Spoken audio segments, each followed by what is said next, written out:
Hello and happy Monday. Nicole here for another energy read of the week. I hope last week was everything you could imagine and more. As a reminder, I am doing my best to keep myself to a set schedule so that I can talk about art, poetry, and wellness, eco-luxury, and just, again, keeping us aligned and keeping us aligned on one timeline. Today, we are going to be looking at a few different decks. What I noticed about doing my readings last week is that I love music so much. And I think there's a poignant message that can be extracted and rested upon from music. And so I'd like to keep at it, but in an organic way. There wasn't a song that I came across this week that I felt like I wanted to share. So this week's card reading may not include a song. And again, the song that I shared and then also some of the posts that I shared were just indicative of where we are as a collective. That includes myself. Today is Monday, October 13th, which in what we call the United States, but whose original name is Turtle Island, a lot of people are in a reflective state for Indigenous Peoples Day. And so in honor of that, I have a tobacco incense lit, and it's something that I work with over the past few years. I do not like to be performative, and so sometimes you'll see me talk about certain things organically. Sometimes you'll see me participate in just some of the group thing, just to kind of, again, get some of those people who are ready to continue putting some of the pieces together. I do not intend to be for everyone. If my messages resonate with you, so be it. If they don't, so be it. I am honored and privileged to be someone who has been consistently developing a relationship with the angels, the all that is, my ancestors, and also like people who are of same mind, body, spirit, and soul as I. And so just some of the things that you'll see or hear me post about, just continuing over time, will be refined to fall into the categories of like what we as a people who are present and focused here on this plane at this point in time are considering and working through. As a reminder, I have just gotten into divination, though I've had certain gifts and talents since I was a kid. I'm just now coming into the forefront after playing the background of so many different things for decades on end. And so my familiarity with the tarot cards and how they work and the energies are a little intermediate. I'm not an advanced reader, and so my work with the oracle cards, the angel messenger cards, the animal spirit cards, etc., are to just, again, show you where I have been along my journey of spiritual awakening. I'd say that I've been consistently keeping track of my own progress over the past 8 years at least.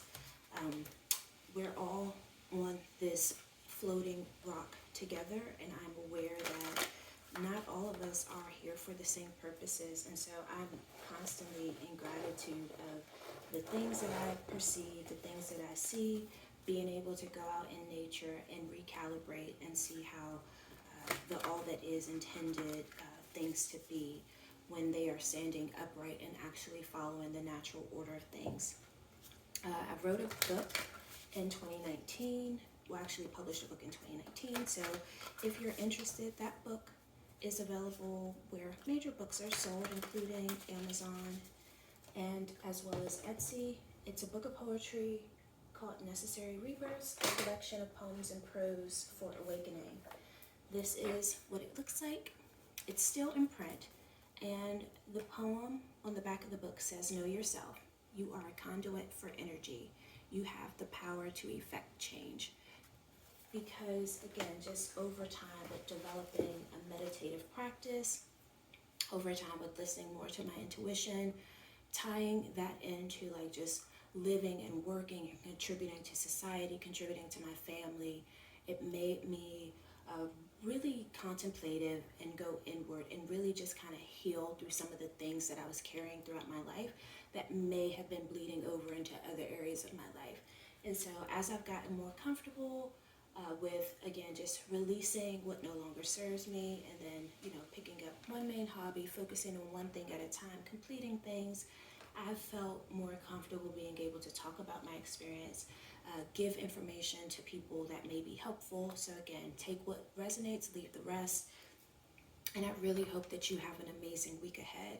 I had a great week just being able to be, again, be constructive and productive in accomplishing my own goals, with meeting additional people, like supporting their content, things of that nature.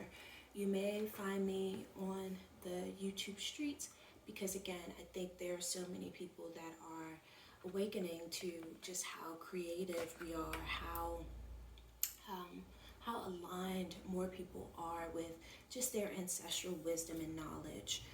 As a reminder, I turned 40 years young in a few weeks, and I like to tell people that because if you are into astrology or anything of that nature, I am a Scorpio with a Taurus moon and an Aquarius rising.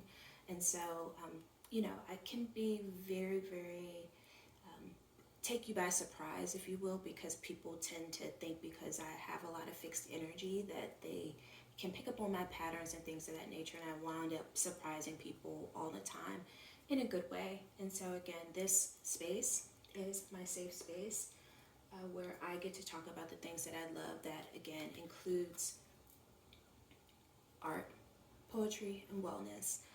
Sometimes, again, how the moon comes through in the physical sky versus what comes through the cards of the energy based on the Queen of the Moon Oracle deck may differ a little bit. Sometimes it aligns up perfectly, and that's why I have loved to develop just my trust of self and my connection to the energies over time. The deck that I am going to start with is going to be the Animal Spirit Guide, because again, just when we come to the realization that earth beings include other species, we're all in this at the same time, but we're all different species, but we're all made of the same life force energy. Just how it plays out looks very different, but at the end of the day, when what emanates us no longer exists, our bodies will be returned to the earth, and the earth will reclaim us because we are made of earth stuff, sky stuff, etc. So that's why, again, I really like to work with this deck. Last week, I took an opportunity to just reflect a little bit about my own progress. 2 weeks ago, I went to the Museum of Natural History just to see how they have documented a people's civilization over millions of years. And so to see, again, the evolution of how we derived out of water, from small microbes to bacteria to earth dwellers standing upright, it's fascinating. Just being able to study anthropology, culture, things of that nature, you kind of see where certain stories start, certain stories stop, which is why, again, in some of the things that I talk about, you'll learn more about me and how I have a natural skepticism about most things, which how my spirituality was developed is actually a funny story, because I wouldn't say that I was an atheist, but having grown up in an organized religion, there came a point in time where I realized that I was being misled by the church. And so my quest to find God took me out in nature, took me out in the world, took me inward to myself. And again, just some of the things that I share over time, you'll get to understand why and who I am. So with that being said, Divine Spirit, I thank you for being all that you are and all that you made us. When it comes to the week ahead, from our animal spirits, what do the collective need to know? We'll just start with one card from each deck, and then we'll finish up with a spread that takes us and covers us through the 7 days. So if there are more than one animal that wants to guide us this week, we are open and receptive to that as well. But in the meantime, I like to shuffle my decks from all sides so that nothing is left behind, so that they get their wear and tear on all sides. It's been a joy to be able to evolve into being a guide for myself, keeping myself out of harm's way, and being an advisor to so many people in a professional capacity as well as in a familial capacity. And with that being said, we'll start with the butterfly.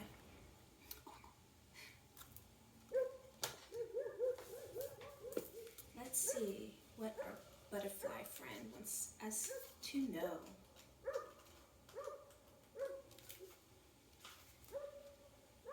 So, I'll show you again what the card looks like. It's a butterfly. And our friend is from the air element. And so it says, butterfly, undergoing great change and transformation. The energy of the butterfly is with us during periods of transition. Since air is the element of the heart, this change usually involves relationships, or if you love your job, perhaps your career. Since transition is accompanied by some amount of discomfort, be extra patient and kind during this time, especially if the butterfly is you. Let solid friends and activities support you like a cocoon. Committing to one daily routine, a meal, practice, or prayer, done at the same place and time will do wonders for lifting a butterfly's spirit. When in balance, cheerful and graceful. When out of balance, fragile and frustrated. To bring into balance, daily routine. So for all of us who are creatives at heart, this butterfly friend can accompany us through getting our routines together. I have a routine. I'm trying to get I'm trying to get more off of my plate so that I can focus. But as I said, just as a woman, there are so many things that we're expected to do that the mental load of all that we're thinking about, completing, etc., it can drive you insane. So the amount of steps and activities that I've already done before even starting recording, people who are up early in the morning, you will definitely understand. But I got my little check boxes off. I've gotten my meditation, I've gotten my journaling, I've gotten my cleansing of myself, I've brushed my teeth, I've made my tea, I've expressed gratitude to my spirit team and things of that nature. So again, whatever your routine looks like for you, find something, stick to it, remove what doesn't work, keep it moving. And for those people in the world who are experiencing all sorts of change, like I said, especially with where I live, a lot of people are out of work or furloughed and the government is shut down. And so it's a time of uncertainty, it's a time of darkness. There's a lot of things going on that you can be aware of. And so keeping to a routine can help you focus on accomplishing your goals as you go through the week with the uncertainty of the world around you. So I encourage you to, again, like I do, find people that support you, and be of support to them so that there is reciprocity in your exchanges of energy and generosity of spirit. Moving on to the Queen of the Moon Oracle, where we are guided through the lunar and seasonal energies. We are officially in autumn, which is so beautiful. The weather right now where I live is a little bit cold, and it's a little damp. It rained, we have some overcast, but it's a nice, brisk autumn day. And I think just as I get older and I find my own interests, I've appreciated living where I live because I get to experience the 4 seasons. But as I travel more and more, I realize that I enjoy where it's like 75 degrees plus year round. So I would love to move somewhere warm. Hawaii has captured my heart after me originally not wanting to visit. I've always seen pictures of it, etc., but I didn't necessarily have an inclination to go.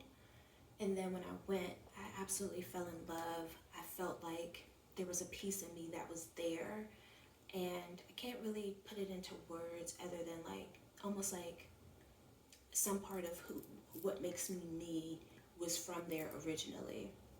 And so I've talked to just so many people who have either retired there or visit there or live there. And like most land masses where you have colonial settlers, every place is not without error. The original people of that place are currently fighting for their sovereignty and for what is rightfully theirs, because there's a lot of overdevelopment. They're being priced out.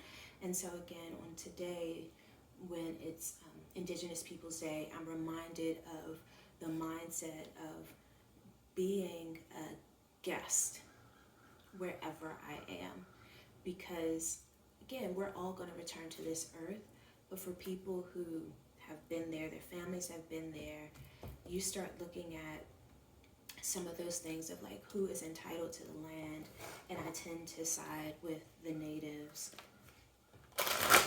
more often than not, because to be displaced, to watch something that your family cultivated and grew be taken and stolen is, and also like you feel the actual brutal violence of having your people slaughtered and maimed in front of you, women and girls raped. All of that is like very real, and it's often, at least from what I've seen in the wellness community, which is why I also wanted to add my voice and my experience to the community, is because a lot of what we see as wellness and spirituality is very much like the cotton candy version of love and light, and let's just sit on our yoga mats and let's just high vibe. And it is a complete disservice to what the energies can actually do with repairing what has been harmed, replacing what has been extracted, and furthermore. And so again, even as I go through my travels and I pick up certain artifacts, all of that has informed my spirituality.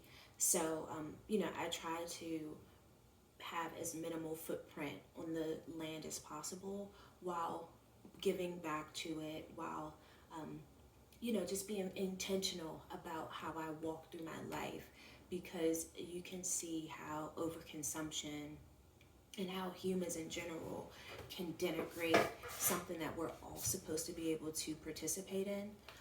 As I mentioned, when it comes to spirituality, I have no issue with people gatekeeping their culture and their heritage. I think it's absolutely pivotal, because certain things in the wrong hands can be detrimental to us all. And so, I look at other things. I don't buy everything. And in fact, I went through a season, and this is a little, I'll tie it in to the moon, because most of what I have learned in folk herbalism, or just herbalism in general, is that when it comes to your harvest and when certain plants are harvested, they follow, the record keepers recommend following the moon cycle. So like when you actually harvest certain plants, what state of the moon are we going through? And so when you bring so many of the different sciences and disciplines together to get a well-rounded compilation of the history of civilization and how plants have always existed alongside humans, animals have always existed alongside humans. And so when you start talking about evolution and what we're doing to the world, what we're, how we're extracting certain things, what we're utilizing for our own consumption versus what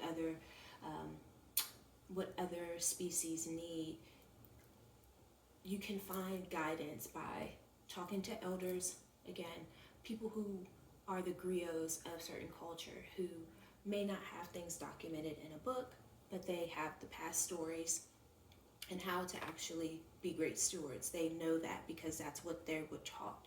They weren't infiltrated with structured learnings or certain subjects like most of us who've gone through traditional forms of schooling have been taught. And so again, the more that I learn about spirituality, the more I'm relying back on my intuition, and again, listening to the elders and the griots who actually know what's going on. And so I don't mind looking at different recollections of people, because there, I think as women, we have a tie into spirituality that we have been taught to diminish. And so, you know, I've learned from women of all different nationalities and cultures and backgrounds. And when they tell you certain things, they're pulling that from their intuition, they're pulling that from their insight, they're pulling that from their ancestral wisdom and knowledge. And so we can all be each other's teachers. These tools are just that, merely tools.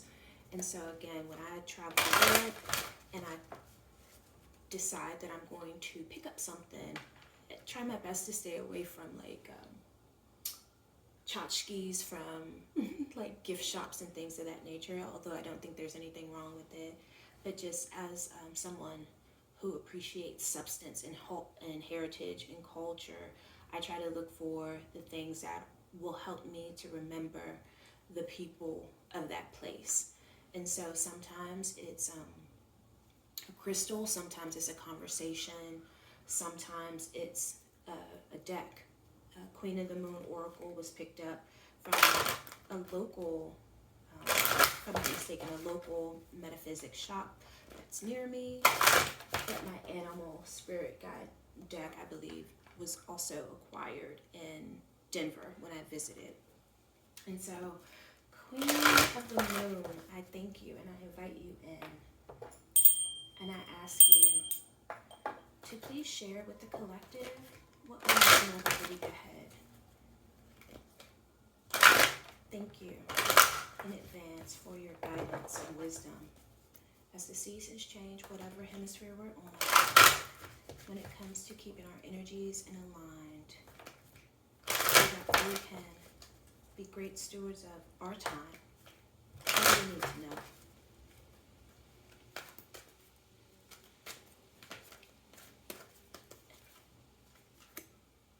We have growth, and I actually want to pull 2 cards from here, from this deck, right? So we have growth with the number 5, and we have pleasure with the number 18. So let's see what she wants us to know.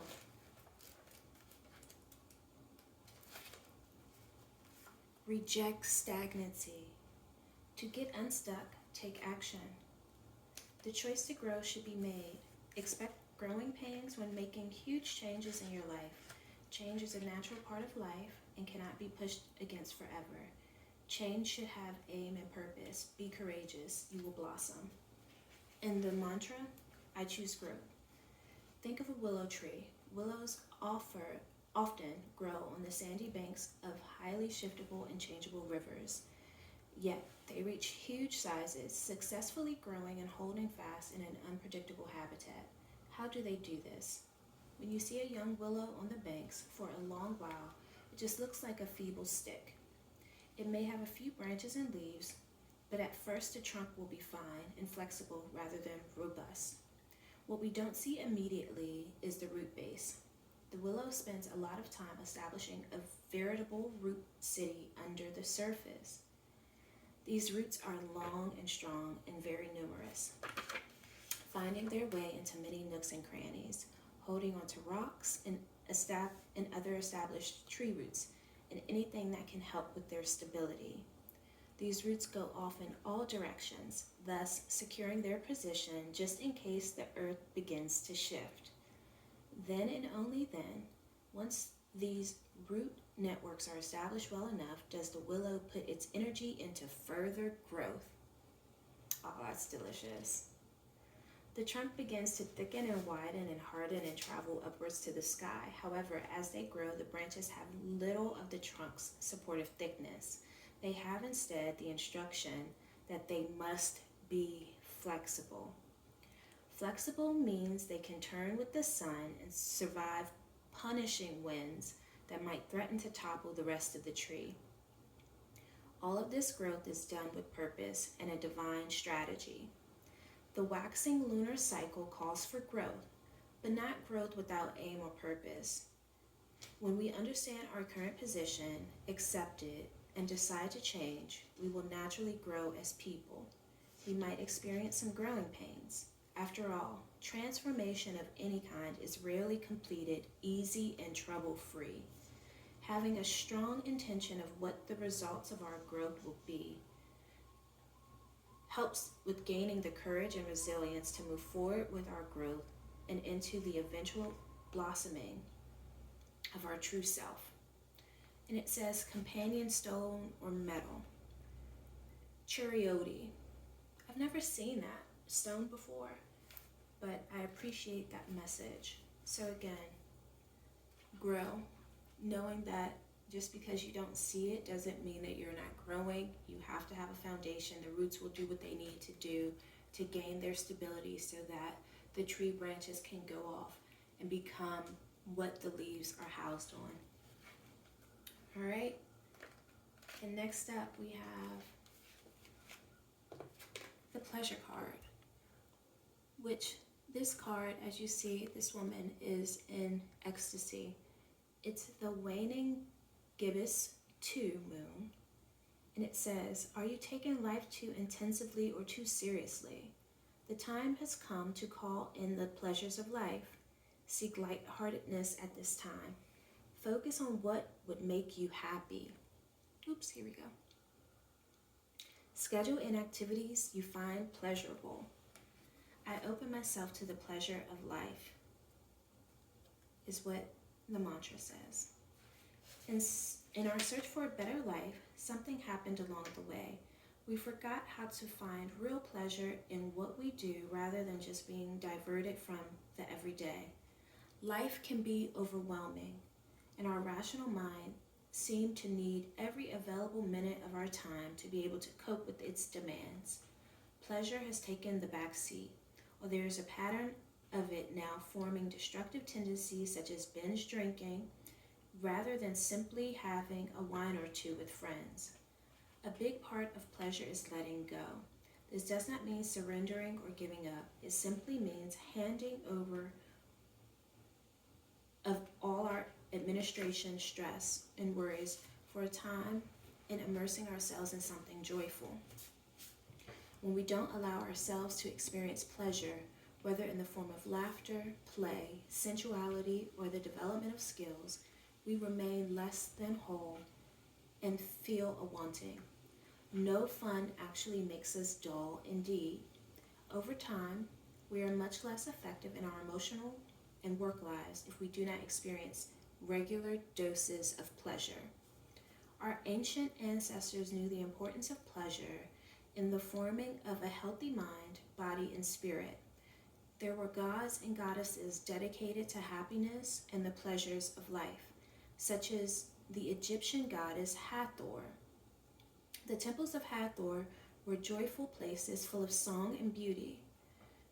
There were even small temples placed in her honor outside other major deities' temples so that people could be in a happy and contented mental mood before entering to worship. The Egyptians clearly believed that having a positive or relaxed state of mind assisted in having a positive spiritual connection. Companion stone or metal, turquoise. Wonderful. Thank you, Queen of the Moon.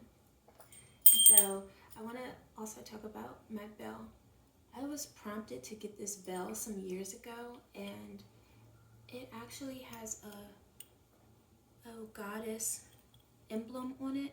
I don't know if you can see it. Let me see.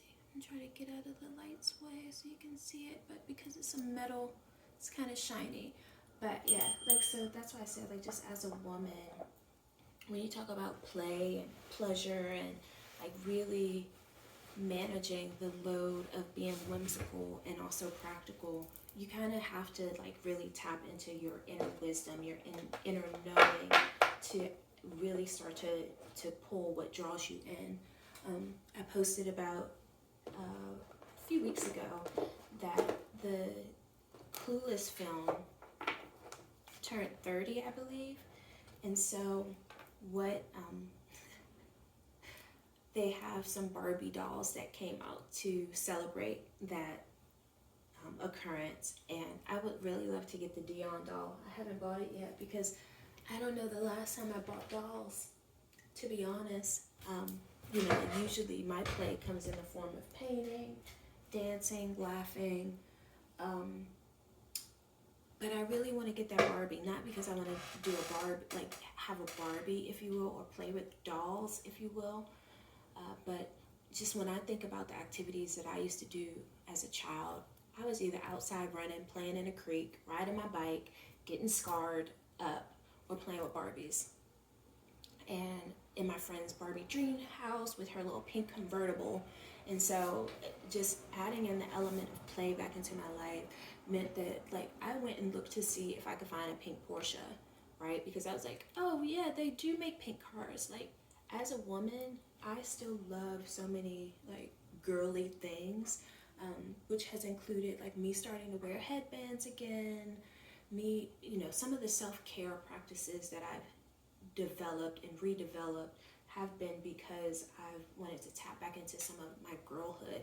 Again, just when you start surviving certain aspects of life, there are certain things that you put to the side because it's childish, and just having an opportunity to learn more about myself, to work with some of the people that I've worked with just in my own healing journey, calling back in certain aspects of my personality that I had to diminish or suppress in order to help family or help myself or be an adult, if you will, meant that I sacrificed parts of myself that still deserve to exist.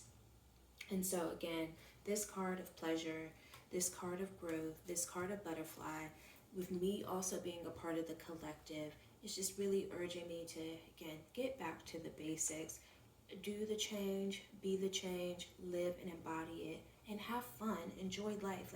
Like I said, we're all here on this planet for a finite time, and we're all going to return back to it when our vessels expire. And so the balance of all the things is absolutely fundamentally required in order for us to just, again, be whole, be sane, and that is not laying up on its demands of us as contributors and makers and workers, if you will. No one's going to tell us it's okay to take a break. No one's going to tell us it's okay to paint our hair pink, right? We have to be willing to be courageous and do those things. I said paint our hair pink only because I saw someone with a beautiful, like, white blondish hair dye. And when I was younger, I used to be able to dye my hair a lot more. Now, with my focus being on, like, repigmenting my hair, I've been doing a lot of research. This is a little outside of the conversation, but it's really not, right? Because it's about that imagination at play. Some of what I've been doing has been like, oh, can I find a solution to this? So, for instance, I used to, as I mentioned, the weathering on the human body because of stress, higher cortisol levels, all of that's real, which is why, again, even for me and my spirit guides, I've been prompted to kind of take things easy, try to, you know, have a little bit more balance and structure but in my routines, but also to, like, remember that it's not my responsibility to take care of the world. And so by taking care of myself meant, like, diving deeper into the things that I wanted to do. So I used to go and get my hair dyed because as I started graying, I felt self-conscious about it. Now, granted, I have women in my family who have gray hair or turned fully gray in their 30s, 40s, etc. My great-grandmother on my grandfather's side, like, her hair is just like white gray in some of the pictures that I've seen of her. My granddad went full gray while I was still in elementary school, and he was pretty young. And so I say all that to say some of it may be hereditary, some of it may be, you know, environmentally induced. but it was an insecurity of mine. And so I started researching. I was like, I wonder if it's possible for me to repigment my hair, right? Does it mean that I apply something topically? Do I need to ingest certain foods to help my body remember of, hey, you can actually put this back? Because again, anyone who dyes their hair knows that by the time you start putting the dye on, it naturally strips some of the hair color in order for the dye to adhere to it.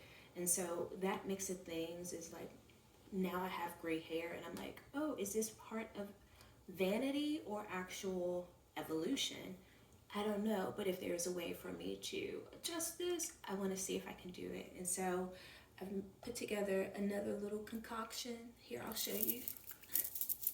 I won't tell you what's in it, but I made some more of a hair concoction. Right now, I just started using it yesterday, so I can't tell you anything other than my scalp isn't burning, it's not itching, but I'll keep you updated if I actually am able to successfully repigment my hair. And so that was a slight diversion, just only because, again, when we talk about play and pleasure, for me, it's slowly coming up with solutions to things that I experience in my environment. I think exploration and staying naturally curious and again having fun it has to make sense in your own life. That's one of the ways that I do it. Like I said, interested in getting a few Barbies. I have identified a few pink Porsches, not saying that I'll get them, but at least I looked. And I was like, are you bold enough to drive a pink car? I don't know. There's only one way to find out. Let me get a pink car and I'll let you know if I'm bold enough to drive it, you know? So I think, again, just as the expression of the human experience continues to be a part of our journey, I will continue to look towards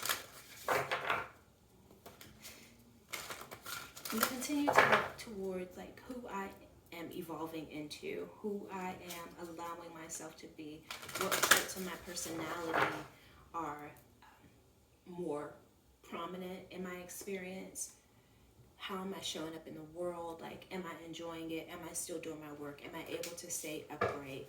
And by that I mean, you know, keeping all my ducks in a row and keeping clear with spirit. So we're going to move on to the Black Goddess Within Oracle deck for our next two cards. And I know for certain I want to do two cards here because, like I said, I love this deck.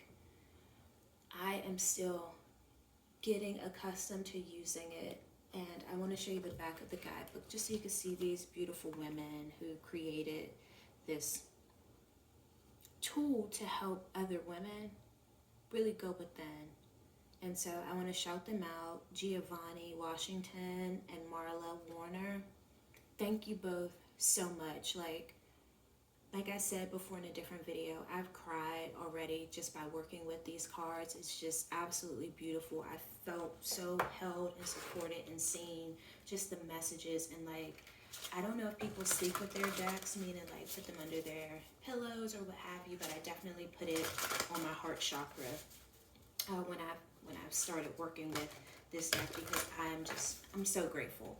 So I appreciate you all for your seeing your vision through to make sure that women that look like you are supported along their journey, because again, in all things,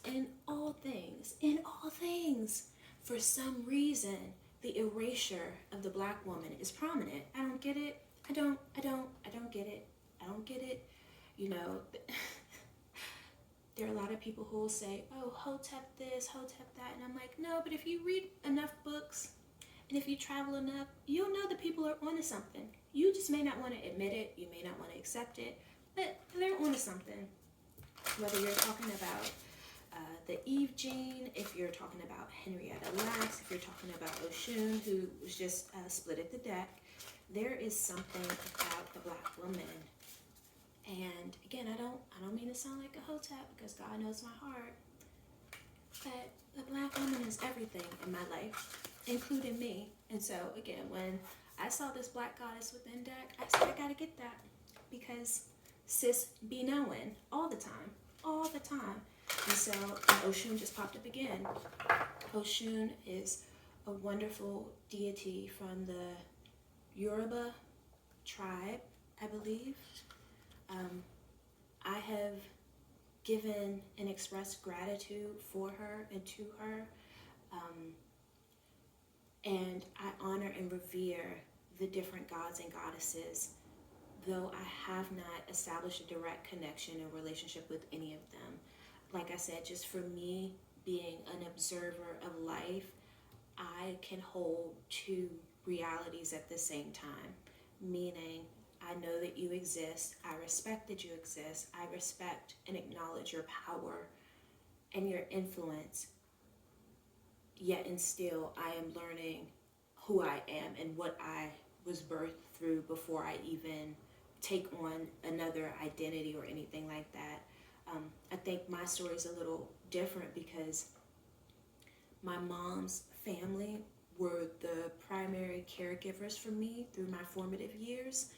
I knew of my dad's family. I visited with them during like summers and certain holidays, but by the time I was older in age, my dad and my mom had split and then later on divorced.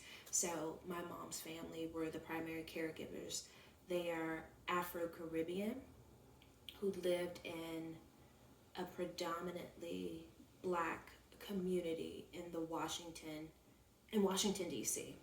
So that's where I was raised. And then even when I lived in Maryland, in Prince George's County, I still spent a lot of time in Washington, D.C. because my grandma and my grandpa, that's where their house was. So everybody was always at their house in Washington, D.C. So that's kind of how I grew up. Just the people that I went to school with, it was a melting pot.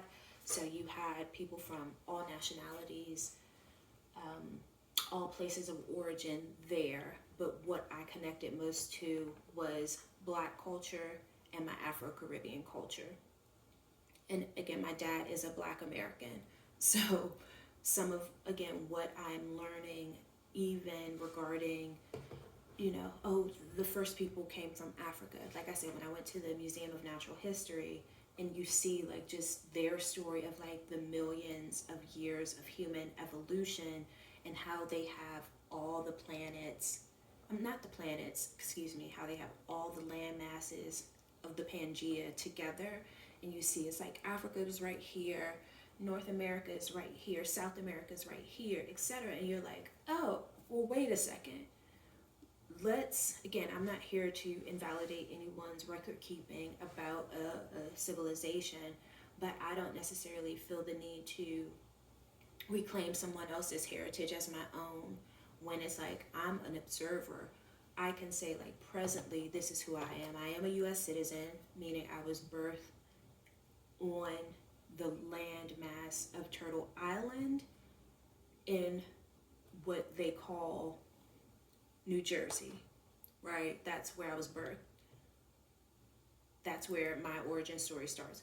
The people that I came through were this and that. When I talked to my grandmother before she transitioned, I was always very inquisitive about who we were as a people, even for her, like what her life was like. Because my grandmother, she's a very stoic woman, or she was a very stoic woman. She was very graceful. She was very poised. She was very educated. She was very eloquent. But a lot of times she was a woman of very little words. And it's like much did not get to her. But when you did get to her, she just blew off real quick. But it didn't happen often. Just once in a blue moon it would happen where she reached her point. And so, I loved her so much, even though, like I said, there were certain things where she was very stoic. I had to grow to appreciate that, like, she was her own woman with her own story. And so just because it didn't look like how TV told me it should be, like, she showed me that she loved me in the ways that were real and authentic for her. And so I asked her, I said, like, Grandma, like, what was life like for you growing up? Where did you grow up? My grandmother grew up on a plantation. She grew up on a sugar plantation in Guyana, South America. And so when people start talking about, we descended from this and that, I'm like, yeah, that may be true, but like I'm still, because of the origin stories of my own family, I'm still trying to decipher and like accept and make sense of like who my immediate family are and like what they had to survive through in order for us to be where we were, us to be where we are, etc. And so again, I love and appreciate, and I this is why I said like everyone's spiritual journey or and walk of life is very different, because when I talk to my grandmother, she tells me like how she grew up. Like she grew up with her godparents. She played the piano. She sewed. Her mother was a seamstress. Her dad was a tailor. This, and that. Like very particular. But my grandmother was very disciplined and structured. And some of that spilled over to her children, her grandchildren, her great-grandchildren. The foundations for which I was birthed and raised were very specific to who she was and what she had to live through. And so again, by the time you start talking about goddesses and things of that nature, like it's a reclamation of an energy that has been expressed in a different way in my lineage that doesn't necessarily look like particular garbs and things of that nature, right? Like my grandmother was she was very well respected in her community and her church community. She was known as mother, right?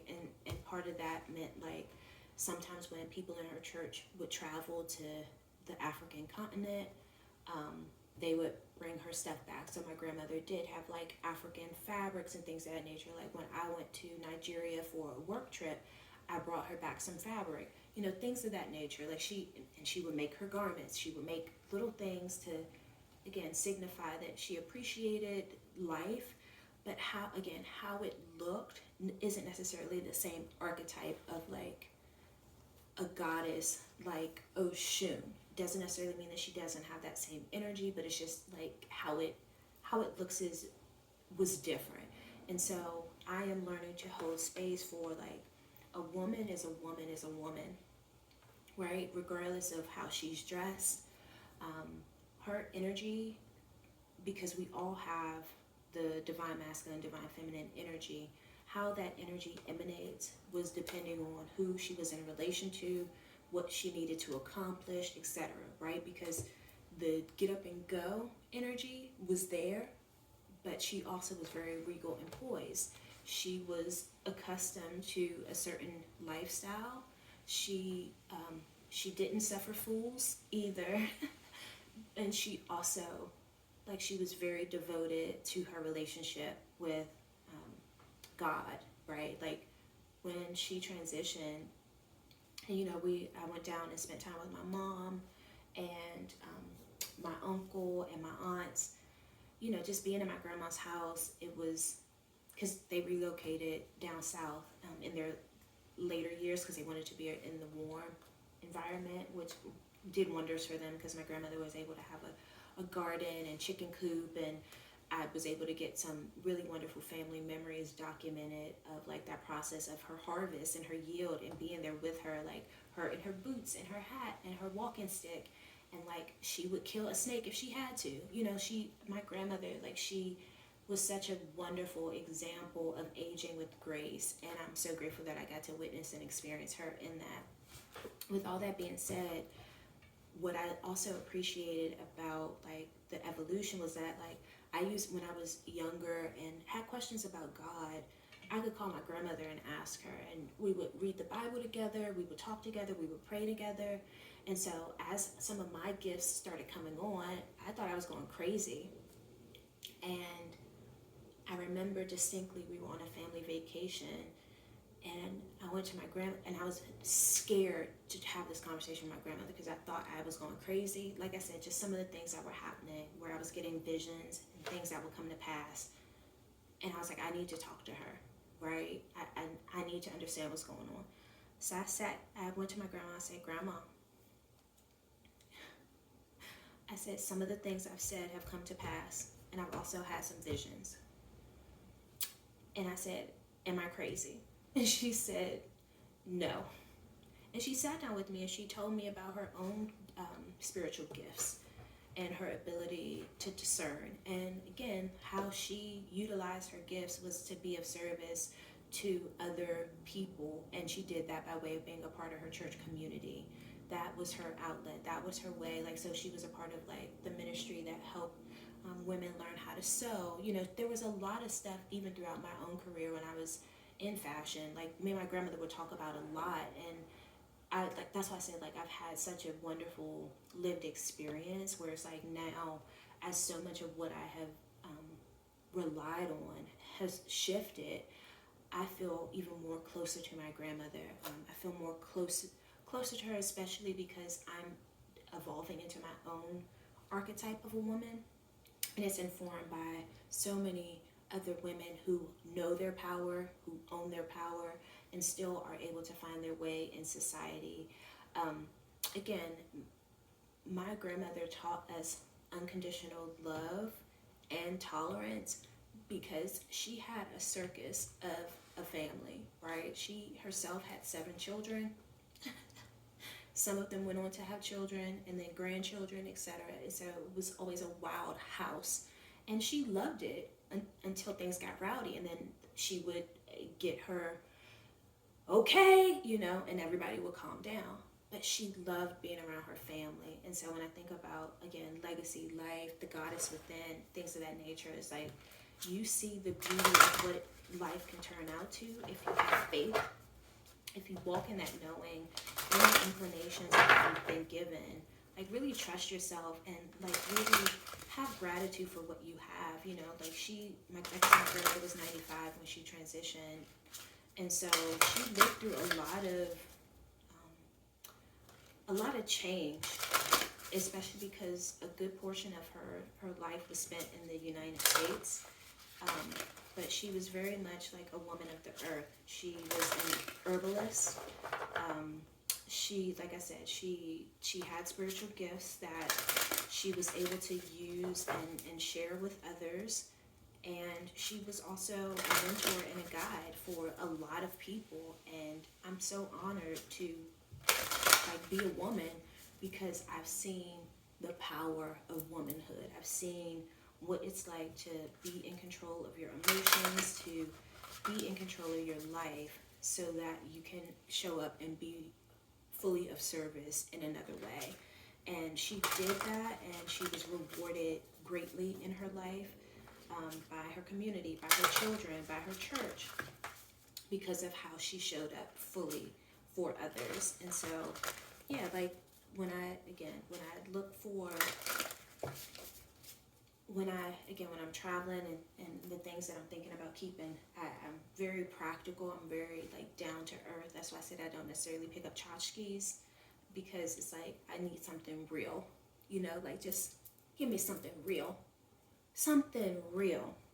So, Black Goddess within, I'm going to tap into my own internal energy, and I'm going to say, Nicole, thank you for tapping into your Black Goddess within and committing to being of service to yourself and to your community in a way that doesn't drain you, in a way that is fulfilling and rewarding. May you continue to be a blessing, and not in that way, not in a bad way, but may you continue to be a beacon of light, a lighthouse for yourself and others. May you always remember who you are. May you always remember to come back home to self. When it comes to the energies of the week ahead, what do you and the collective need to know about Goddess within? Whose energy are you most resonant with from the Black Goddess within deck? What does the world need to know this week with you and the collective? First up, Ngami. And this is a beautiful card. I will tell you, this is reminding me of the Sagittarius archetype, the archer. So we have Ngami. It's the first card. It's a gorgeous deck, y'all. I kid you not. I'm going to do 2 cards. And then altar. Yes. All right, let's start with those. And I'm laughing because, again, there's a part of me that kind of feels like I know what's going to happen here. But we'll start with Ngame, and it says, wielding her cosmic bow, Ngame directs the life force of the moon into cosmic arrows, infusing them with moon fire, the life-giving energy that animates humans, animals, and plants. She releases the arrows full of splendor, watching carefully as each bright bolt hits its mark, sparking the soul of the newly born. In an endless cycle of rebirth, Ngame reclaims your soul at death. Older than the oldest Akan deity, Ngame is the original curator of the mysteries. Without beginning and without end, Creatrix Ngame gathered all energies unto herself, giving birth first to herself as the moon and then to the universe. Stirring her lunar cauldron containing the infiniteness of the universe, Ngame continued to birth the stars, planets, and other skybound bodies. The sun, created last, marked the end of the 24-hour terrestrial rotation. Often, sunrise is considered the beginning of the day. However, Ngame is asking you to reconsider the primacy of lunar power. What if your daily cycle began with the rise of the moon? Pay particular attention to the moon, availing yourself of its power. The new moon is an auspicious time to set intentions, start new projects, or activate collaborations. The full moon is a time to harvest the fruit of the endeavors you began at the new moon. Invitation. Move in symphony with the moon's phases. Embrace rhythms and cycles of change. Like I said, this is a absolutely beautiful, beautiful card that I resonate with deeply. And so I'm grateful that it popped up. I'm grateful that it showed out. And I'm grateful that we get to hear from the Black Goddess within, because the work is eternal, and I'm grateful. And so now let's move on to altar. Let's see what we need to know about the altar. And the altar card comes from the ancestral wisdom section.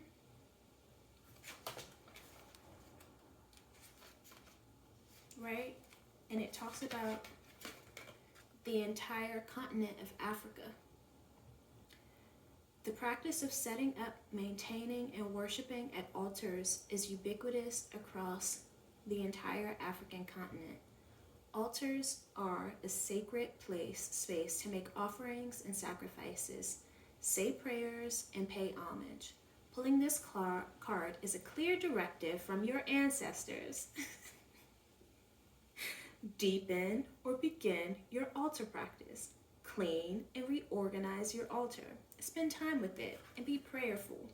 But most importantly, listen. If you do not have an ancestral altar, consider creating one. If you are new to altar practice, set aside any preconceived notions of how to correctly set up your altar. Ultimately, your ancestral altar will be very specific to you and your ancestors. It will not and ought not look like anyone else's altar.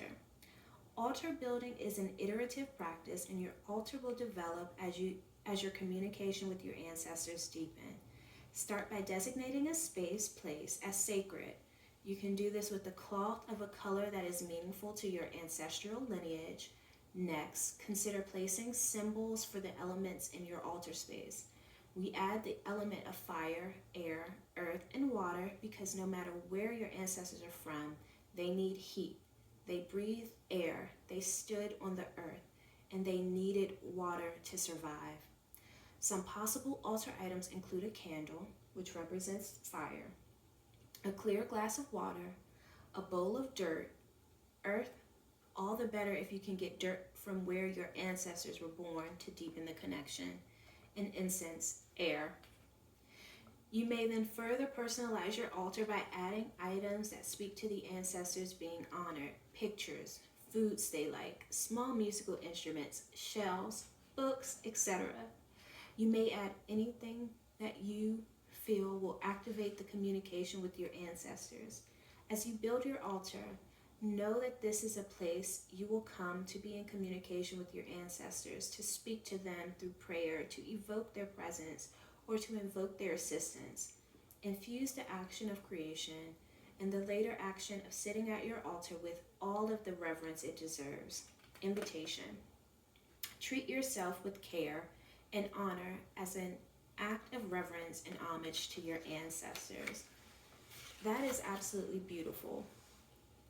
Over the years, I have had different altars where I have worked with my ancestors, where I have fed them, and then again, just as life would have it, things become deprioritized. How I travel, what I do, I try to again keep them at heart. And so again, speaking out into the world, things of that nature. If I'm not stationary, I really have just tried to expand my own practice to meet me where I am in life. But that invitation to again get my altar back up and going, and even for you all who are watching, and that's why I said I laughed when I saw what came out, because I was like, I already knew. It's a Monday, it's Moon Day first and foremost, and so I already be knowing. I already know what y'all gonna tell me. I know what you're gonna do. We've been at this for how long, Spirit? And this is why I said I love myself. I love my connection to my guides, my ancestors, to the all that is the life force, because I've been so tapped in for such a long time that like this is just like the natural unfolding of who I am as a person, and I'm so grateful that I get to be of service in a way that makes the most sense for where I am in this point in time. Being able to get a lot of the extraneous BS off of my plate so that I can actually just focus on what I'm supposed to focus on means all the world to me. And so I'm just really grateful to be here. I'm going to round us out with one more card. Well, actually, two more cards, because we still need to pull from the original tarot. But I'm thinking that I'll stick with the animal spirits. And over time, I may work with a few other decks. The two decks that I have that I haven't pulled from, because I some of the things that again I was looking at last week's video, and I was like, oh, okay, I have to find a clip that I want to talk about. I want to do this, I want to do that. Like you really realize how much you could be of service through just your words, your actions. Because again, for me, there are people that I've met along my journey here in the area that I'm still in, where people have been like, I got you, girl. Don't worry about it, girl. You know, like really looked out for me. And I want that to be online for people who don't have that in front of them. Like, right? Like, I'm so grateful that more often than not, my needs are met. And so, again, if my words, if my energy, my safe space can be a safe space for someone else, I'm grateful, right? I'm grateful for that pull. I'm grateful for the opportunity to be of service. Again, the balance of extraction and regeneration are something that I personally tug with, because like I said, like I've been called a tree hugger for a lot of my life. Right? I really care about the earth, and I understand that like I can't get caught up in other people's ideas about what life is supposed to look like, how it's supposed to do, but I know based on who I was birthed through, the lineage that I came through, I know what's right and what's wrong. And so I know my angels, my spirit team, I know my ancestors, they're going to hold my ass to task if I don't do the right thing. I'm going to hold my ass to task if I don't do the right thing. So I try to, again, just remain a pure heart through all of this. And it's taken a while to get here because, like I said, the shadow work that I've been doing has been like about my lineage. It's been about like the children that I will birth, right? It's making sure that like a lot of stuff that I had to go through, they don't have to go through, right? So I had to like completely do a 180 of my life and what my focus was, what I was paying attention to, all of those things matter because, again, at some point when you become of age and you feel those pullings, you feel those callings, like you got to answer.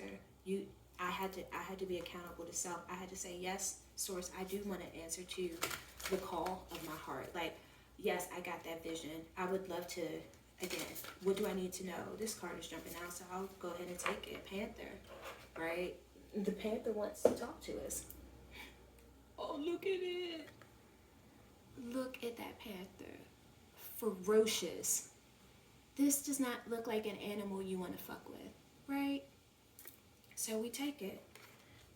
We will take the butterfly and the panther to guide us this week because it bees like that sometimes. And so our panther friend comes from the fire, right? Fire is about action and movement. So we're going to take this, right? Because it's like, again, we got that motion. We need the motion. The motion gets it going. So we take our animal guides, we take our growth and our pleasure, we take our fun, we take our focus, right? We take what we have and we get that motion, we keep that motion, and we also give ourselves an altar so we can be one with the ancestors. Again, this is why I said, like, sometimes, and I'm gonna be honest, sometimes, and that's why I said, like, even for me, like, getting more comfortable with myself and my energies, sometimes my gifts sometimes scare me, because it's not lost on me that it's Hoodoo Heritage Month, that it's all sorts of ancestors trying to make communication with their descendants, right? Like I said, I'm born the day before Halloween. The veil has always been very thin for me, and so what my family had to deal with to help me have some sense of normalcy in this world, where it's like I still was able to go to school, I have my high school diploma, I have 2 degrees, and then it's like, okay, stop with the degrees, okay, let me just get some practical real world experience. I have more than 15 years of like working experience. I've been working since the age of 15, right? Like, I've always had to like do stuff, because some of the stuff that I've experienced in my lived experience, like hear stuff, see stuff, know stuff, feel stuff, smell stuff, and it's like, okay, now I'm older, I can talk about it, right? Now I'm older, and now I can meet other people who also have those gifts and talents. And sometimes we freak each other out, which is why we try to stay away. It's like, I don't want to know that much right now. I can't hold on to that right now, because I still got to do this. I still got to go pay these bills. I still got to go grocery shopping. I still have to do this. I still have to paint my toes. But it's like, but no, this is very real. And so again, I'm so honored and grateful for the opportunity to like just express myself, to bear witness to the time that we're living in, and to also be protected and to be so loved, right? To be so held, where it's like I feel comfortable with me because I accept me fully. I love me fully. And so again, our panther from the fireside, thanks, buddy. Let's see what you have to tell us for the week ahead.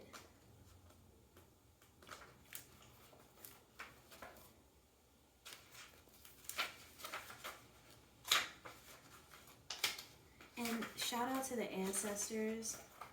I love you. I respect you. May you all always have peace and always have what you need. May you always be remembered for everything that you were, for us to be who we are present, remembering you, known and unknown. May you be loved.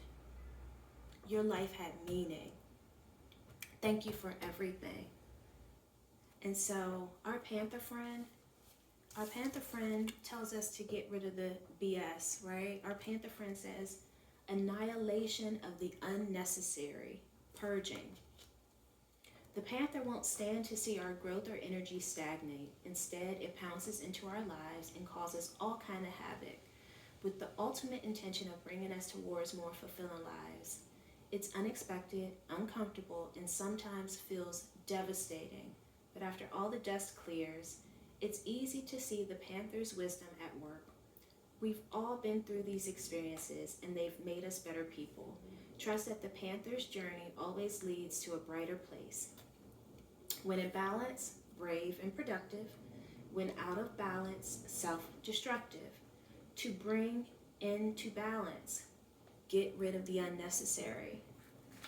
So again, we have a full week ahead of us.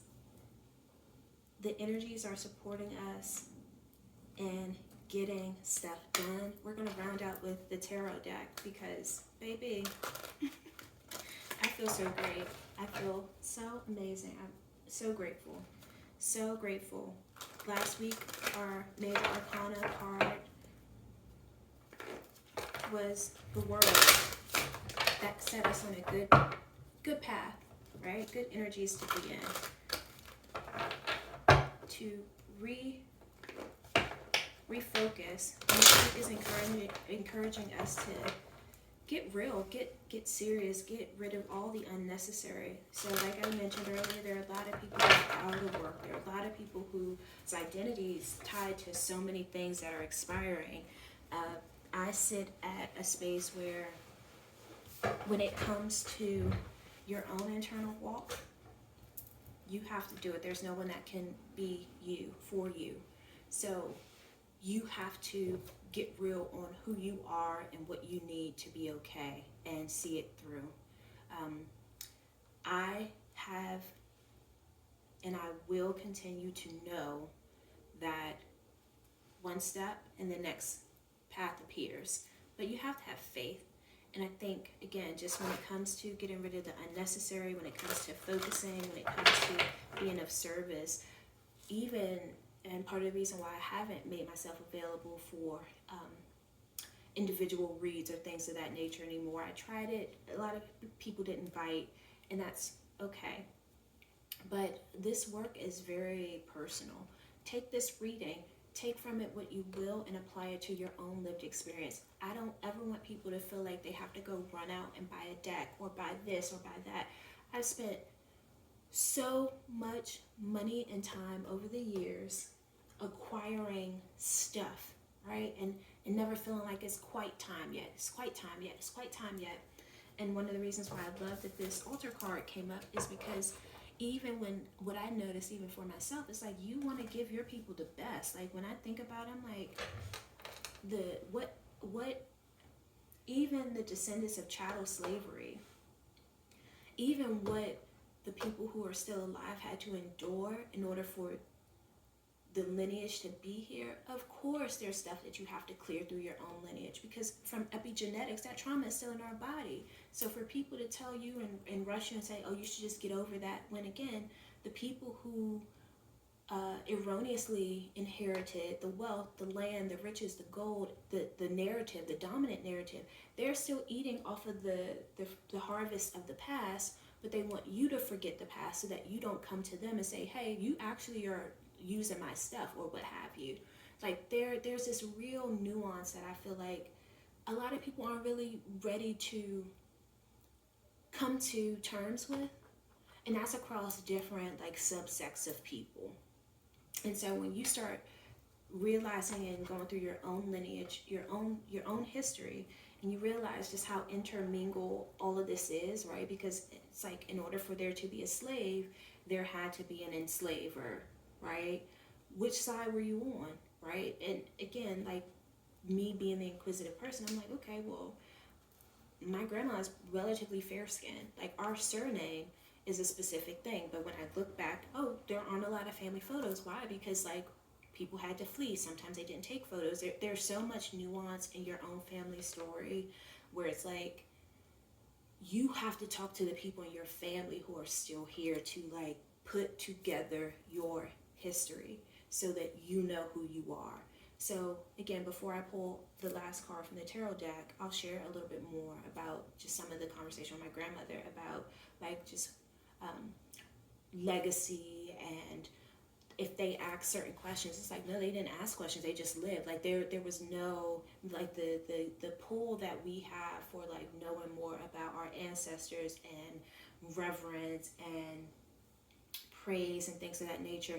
They didn't have that. So like when I started asking for questions about like artifacts from our family, this and that, family records, she was like, yeah, you're going to have to go to Guyana to get this information. You're going to have to go to Barbados to get this information.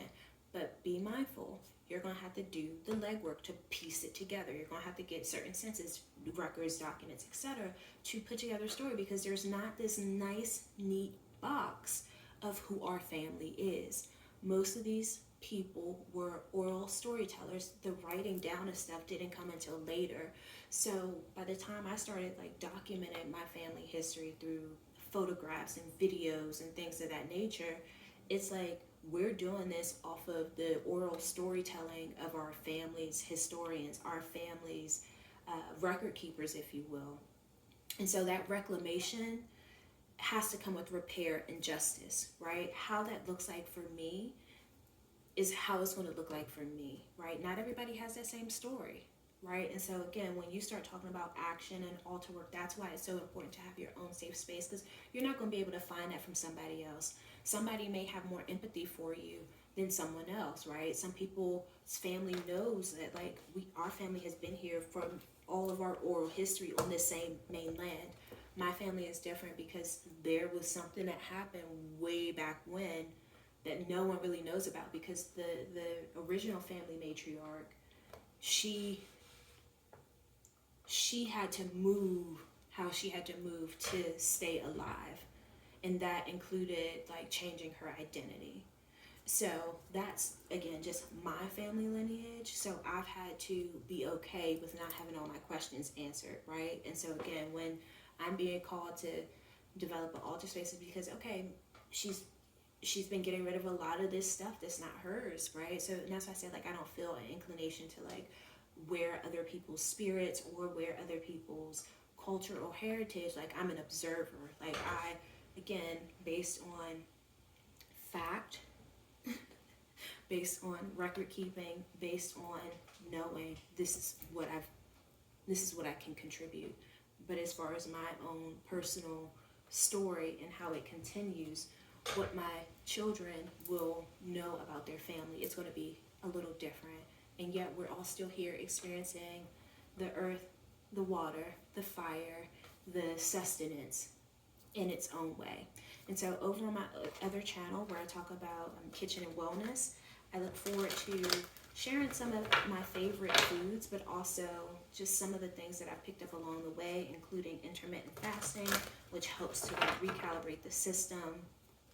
Some of the bush medicine that my family has used to help aid in the cleansing of certain things from the body, because that's just our family's medicine. That's just how we've had to survive. And again, I don't expect everyone to be able to run out and even have the same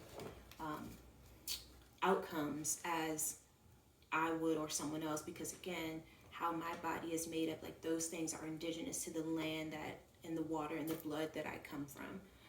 And so again, when you start talking about ancient medicines, when you start talking about herbalism, when you start talking about conventional medicine, that's kind of where my interest around herbalism is. It's like, okay, yes, this works, but this also works, right? Because for most of the people that I know, we do ingest herbs for certain ailments, but we also have doctors, right? So how your life looks is going to be how your life looks. So I just encourage anyone who's on their path to just feel supported where you are, right? Hug yourself. Tell yourself you love you. I do that all the time. And I don't care that it looks weird, because again, I love myself. Like I'm here, I'm alive. I don't expect anything from anyone. And I think to be able to be self-sufficient, to be able to love yourself regardless of what is going on in the world that you may ingest, right? We can't all cut off our TVs or our social media and be like completely ignorant to the suffering and ills of other humans, right? At the hands of other humans, right? If someone accidentally fell off a cliff in Yosemite and died, right? Like, it's like, oh, that's horrible. but that's nature, right? That was their free will. They chose to hike, right? When you say a whole people has been exterminated because someone saw their resources and wanted it for themselves, like that is intentional homicide, right? And so to completely erase a history about that is like disingenuous at best, and then also trying to whitewash history and all that other stuff. That's where, again, things get murky for me. And so as someone who cares about fairness, justice, and balance, I am learning to focus on what I'm being asked to do, including sharing these videos, including sharing some of the things that make me who I am. And I also have to tune out certain things. Again, I've spent most of my career in service of others, and so I don't feel any qualms about where I stand on certain geopolitical topics, because I've been incredibly outspoken and active in certain areas where I could be seen as an activist, but I don't wear that title, right? Because for right now, my work is, again, with my ancestors, with honing and really creating and cultivating a safe space for people like me to have a safe space to land after they've also been of service.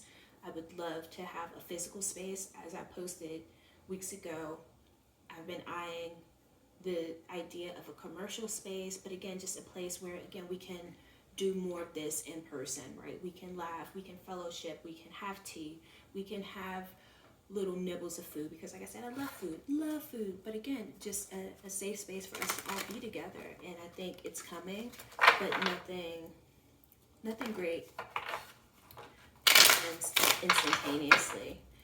So I thank the angels and all the energies for supporting this message, and I ask you all to give us one final message from the tarot deck, what we need to know for the week ahead when it comes to what we need to do with our action and getting rid of all the unnecessary stuff as we grow through our pleasure and as we create our others, so that we can work with our ancestors in deep respect and reverence for all that they were, all that they are to us, and all that they will continue to be for the generations and the legacies that come from us. Thank you, Divine. One card from the tarot deck. What do we need to know?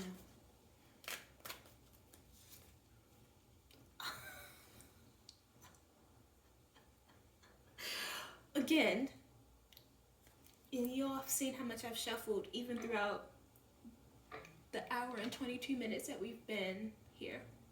We've got the world again. Should we stick with it? We'll stick with it. So what do we need to know about the world card? Again, our major arcana, major work, major shifts. I'm so proud of everyone. If you've made it through this video so far, please leave a comment. Let me know if you resonated with anything. If there's anything that you are working on, let me know that you're here. So again, the world card, we've got assured success, route, voyage, immigration, flight, change of place. And again, what I love about this card and how it came out in the upright, the book tells us that if the card was in reverse, it would mean inertia, fixity, stagnation, and permanence. So the fact that it's upright means that we're doing something right. So I encourage you to continue clearing the energy, continue showing up fully, continue having faith, continue trusting yourself, continue loving yourself, continue showing reverence to your ancestors, to all that is, the animals that guide us, just the nature. All of us are here together. May we respect each other. May we enjoy what is already presently abundant in our lives, and may we take care of the earth that generously provides. See you next week.